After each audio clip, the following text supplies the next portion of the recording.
the address of your emergency? Yeah, hi. I'm going to live over at River Ranch Apartments, and I think there's a fire upstairs in the apartment above me. Stay with me. I'll get someone to ground. On November 28, 2014, firefighters responded to an emergency call from an apartment complex in Fort Worth, Texas. What initially appeared to be an out-of-control fire would prove to be more tragic as the smoke cleared. First responders discovered the body of 31-year-old Ashley Harris on the floor of her gutted bedroom.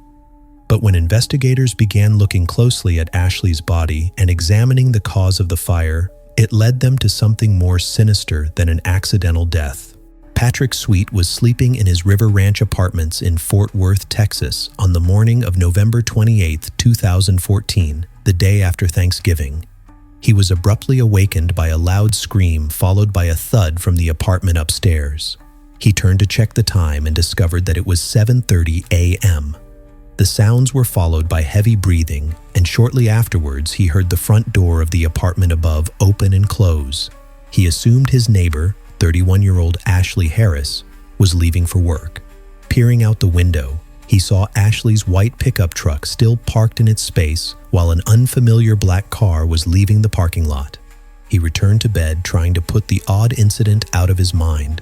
A few moments later, Patrick's carbon monoxide detector began beeping. Patrick went down and drove his car to a safe place and waited for the firefighters to come. Firemen from the Fort Worth Fire Department went to the site to put out the fire in apartment number 1505. While the flames died down, firemen opened all the windows to enable the smoke to clear away. But while they searched around seeking for the source of the fire, they made a gruesome discovery. The body of a lady thought to be Ashley was discovered lying on the bedroom floor at the foot of the bed. Ashley Harris was born on November 2nd, 1983 in Fort Worth, Texas, to Tommy and Monica Harris. She was the youngest of 3 daughters and had 2 older sisters named Carrie and Melissa. Unlike other young girls, Ashley wasn't interested in playing with dolls or makeup. She was more of the family tomboy who enjoyed getting into scrapes, playing sports, and creating art and music. Ashley's parents eventually divorced while she was still quite young, but Tommy and Monica continued to co-parent their girls and ensured they had a stable upbringing. Both her parents would go on to remarry, and Ashley would become part of a large and loving blended family. After graduating high school, many thought Ashley might follow in the footsteps of her father, Tommy, and stepfather, Chuck, by going into law enforcement. But she was still unsure about her future, and Ashley's life appeared to be fitting into place until tragedy struck, sweeping all her dreams away. After the fire was extinguished and Ashley's body had been found, the firefighters jumped into action. Fire Lieutenant Jared Pavlechko checked Ashley's wrist for a pulse, but discovered none. In an even more unsettling twist, he observed that her hands and ankles were bound together with duct tape. There was also blood around her body. Lieutenant Pavlechko requested assistance from the Fort Worth Police Department and the crime scene unit after determining that the fire was not an accident. Meanwhile, neighbors of the apartment complex and some of Ashley's acquaintances gathered in the parking lot hoping for answers. As they watched police officers erect barricades and crime scene tape, they realized something dreadful had happened to Ashley. As word spread about the fire, more of Ashley's acquaintances, co-workers, and family members hurried to the complex. Inside the apartment, arson investigator Wallace Hood began investigating the cause of the fire. He observed that the fire was focused in the bedroom, particularly on the bed and Ashley. Hood believed that the fire was caused by an open flame, possibly a matchstick or lighter.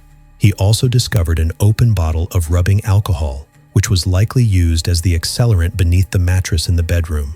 Hood discovered the disabled smoke detector, but the sprinkler system in the apartment was still on. Hood believed that whoever set the fire did so as an afterthought to cover up Ashley's murder because they had forgotten to disable the sprinkler system in their haste. Detective Cedillo arrived at the scene, along with his partner, Detective Ernie Pate. Both detectives made their way into Ashley's apartment to examine the crime scene.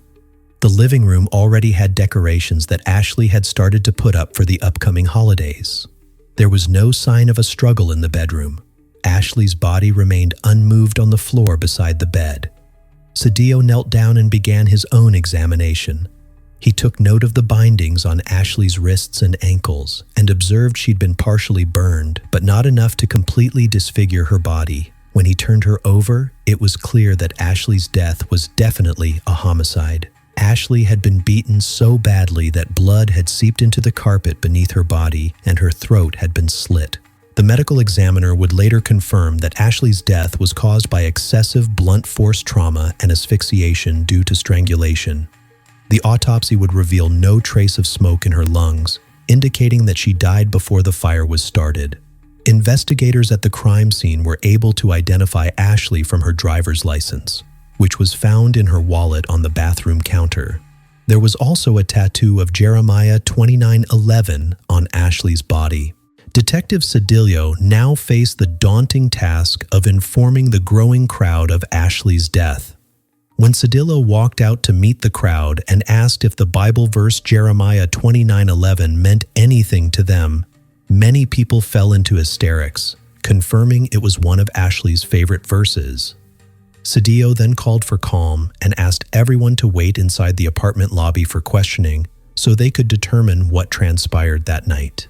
Detective Cedillo began reconstructing Ashley's activities the night before to establish a timeline. He spoke with Ashley's friend, Alexis Torres, who lives in the same complex.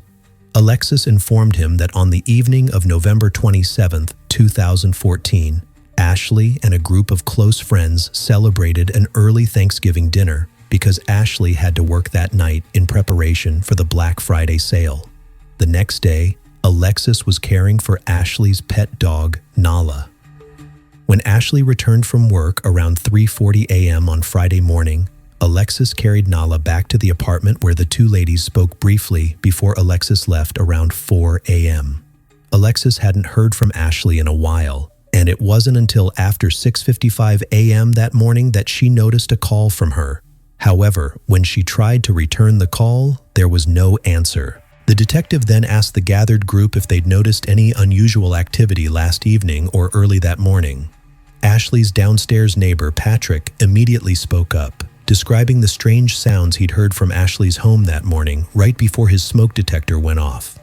When asked about entry to the apartment, Ashley's friend Jeff explained that he had kicked the front door in trying to get into Ashley's apartment to help her, but couldn't manage to get through the smoke.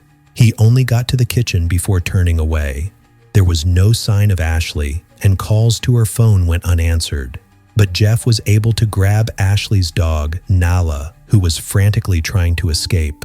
Another of Ashley's neighbors, Stephen Lee, then offered some vital information. He informed Cedillo that while smoking a cigarette on his balcony about 7 a.m. that morning, he noticed a strange car in the parking lot.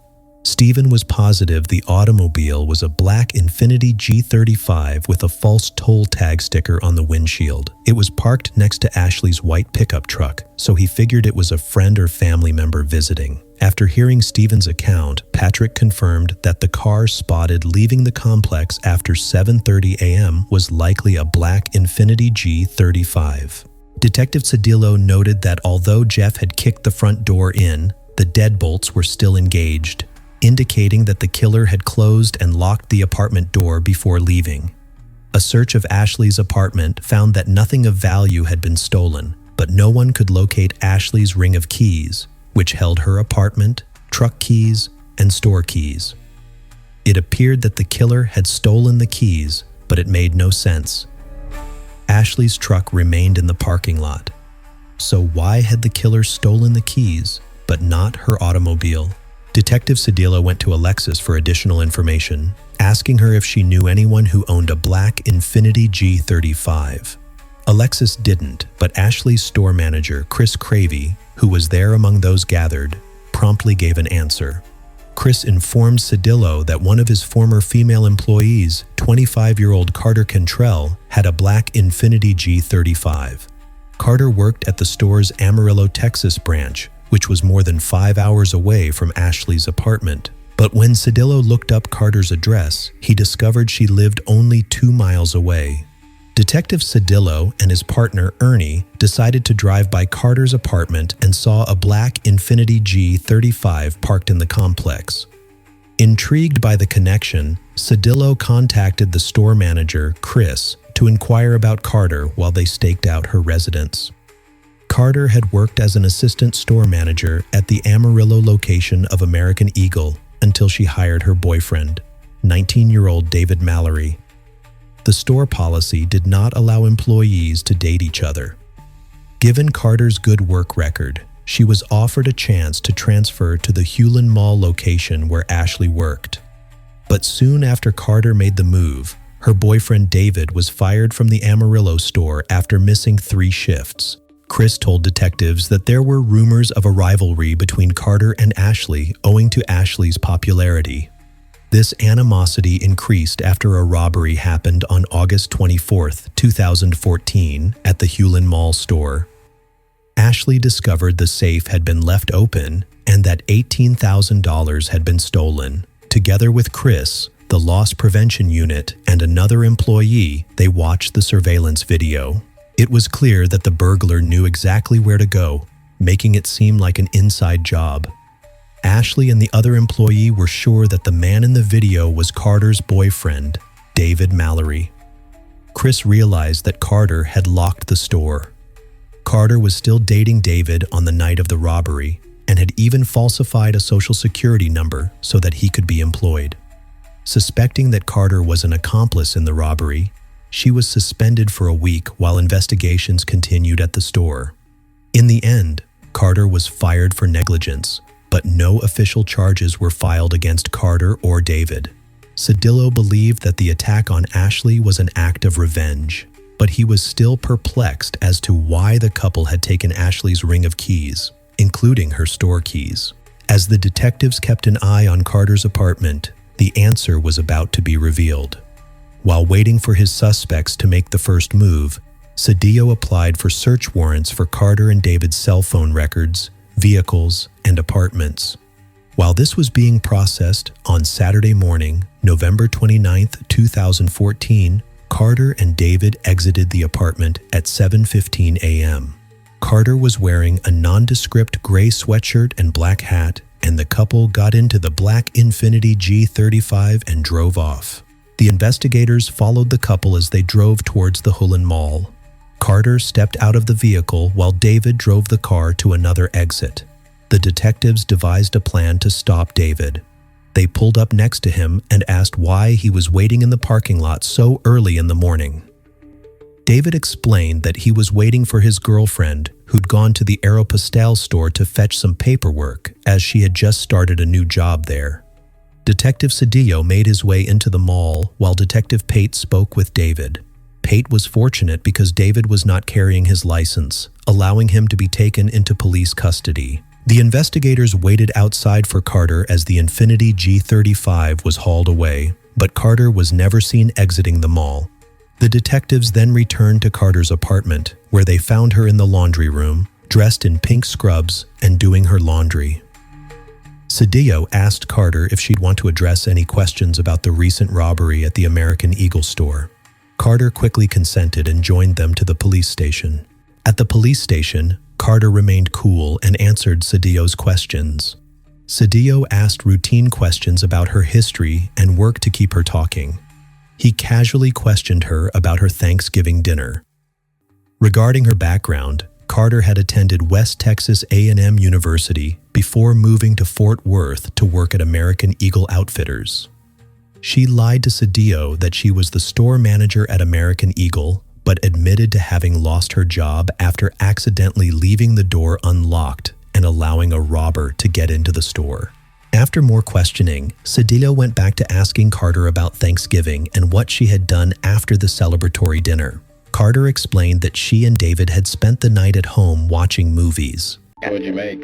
I made turkey, and there was stuffing and mashed potatoes and green bean casserole, and this cabbage bacon salad that my mom really likes to make, but I don't think David liked it very much. Cedillo changed tactics and asked her what she'd done that morning. Carter stated she'd woken up briefly and spoken to David before returning to sleep. When she woke up again, David had left.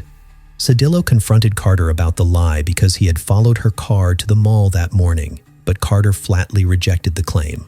Carter was then left alone in the room, and surveillance tape showed her trying to wipe her prints off the water bottle after drinking from it. With insufficient evidence to hold them, Carter and David were allowed to leave the station as investigators worked to get physical evidence to charge them.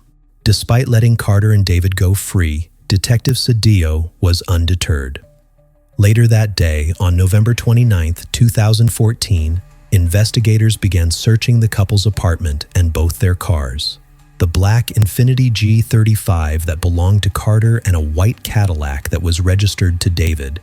In the apartment, they found a box with a taser still inside, strands of duct tape, a knife-sharpening stone, a 9mm cartridge, a cell phone, a walkie-talkie, a deer knife, and a kitchen knife. Investigators also found a plastic tub that contained a pair of boots, another cell phone, clothing, and a tarp still wrapped in its original packaging. Under the driver's seat of one car lay a 9mm Glock with a round still in the chamber.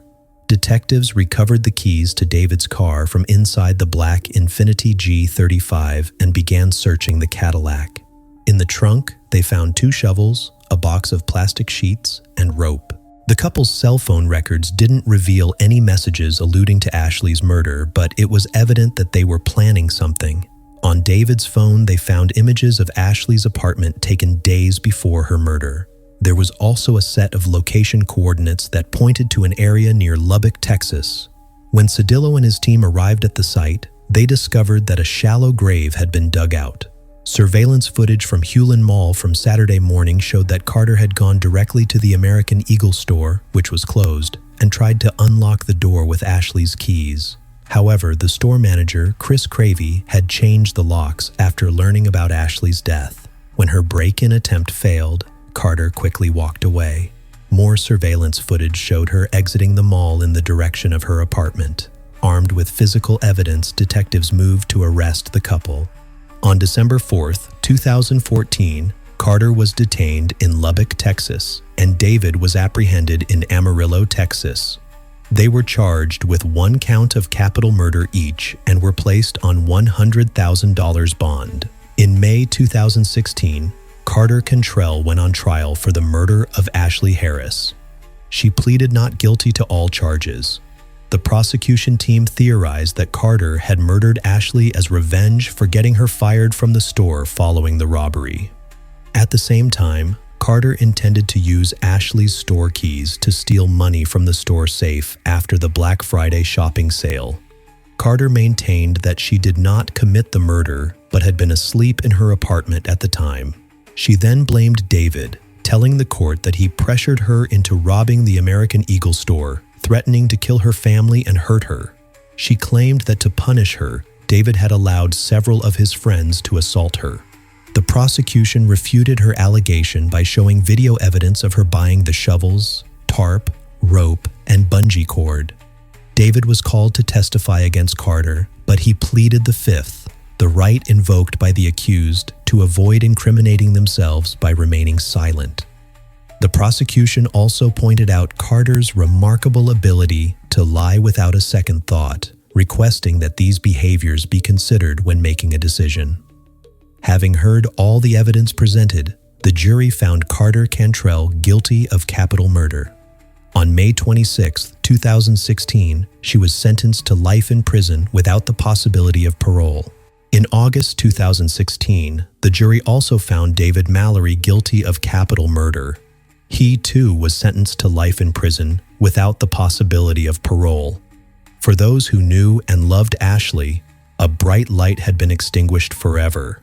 Her loved ones continued to remember her and the positive impact she had on their lives in such a short time. Hers was a beautiful life that was taken too soon and in much too cruel a manner. So today, we ask you about your thoughts on the case. What drives people to kill in the name of revenge? Could anything have been done to prevent Ashley's death? Let us know in the comment section below.